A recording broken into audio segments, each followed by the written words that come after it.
Greetings and good health. I am Dr. Jarek Asarko, a pediatric and family wellness chiropractor. This is your lifeline to vitality, where we discuss ways to cultivate family wellness.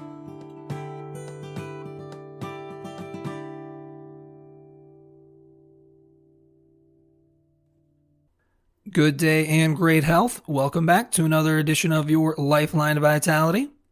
Today on the podcast, can you adjust someone with a spinal fusion? Yes, you can adjust someone who has a spinal fusion. Actually, adjusting the spinal fusion is another question. First off, we need to define what a spinal fusion is. A spinal fusion is when two or more spinal bones attach together. Not all fusions are the same. Spinal bones can be naturally fused together. These are congenital fusions. Examples of congenital fusions occur in conditions such as Klippel-Feil syndrome and blocked vertebra syndrome.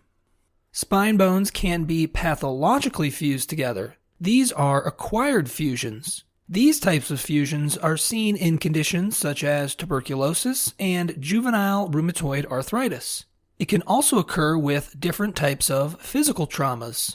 Spine bones can also be artificially fused together. These are surgical fusions. Surgical fusions of the spine have different procedural names but are often categorized as either anterior fusions or posterior fusions.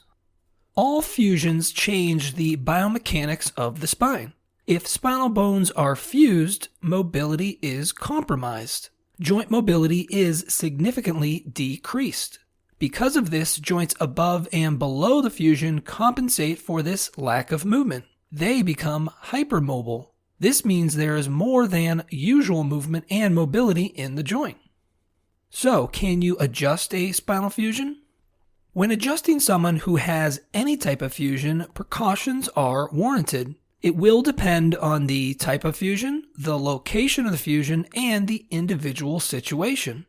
It is contraindicated to adjust any bones that have been surgically fused. Because a surgical fusion involves medical hardware that aims to prevent spinal movement, it is in the best interest of the chiropractor to avoid adjusting this area entirely. It is possible to adjust bones above and or below the surgical fusion, but not without extreme care and deliberation. This is a prime example of how the specificity of the adjustment is paramount to chiropractic. Adjusting an acquired fusion is an option, but again, not without extensive analysis. If the pathology is active, meaning the disease is in the process of fusing the bones, adjusting is contraindicated. You can adjust bones above and below an active pathological fusion, but with specificity and individual patient concern. If the acquired fusion is stable and has structural integrity, it is possible to adjust it. This again is a situation that requires a case-by-case analysis. It is possible to adjust congenital fusions. These need the same attention to detail as other fusions. Congenital means born with, so these fusions are the most natural type of fusion. Because they are the most natural, the biomechanics of the spine are adapted to the fusion. This also means that the spine has greater adaptability to the adjustment as well.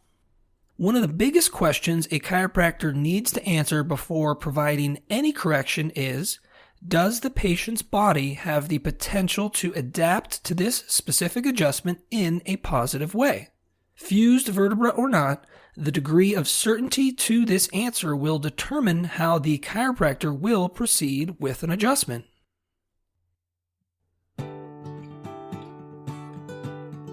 Thank you for listening. For even more information on how chiropractic can benefit you and your family, please check out my website, ohiospecific.com. That's ohiospecific.com. Until next time, remember to keep your head cool, feet warm, and your mind busy.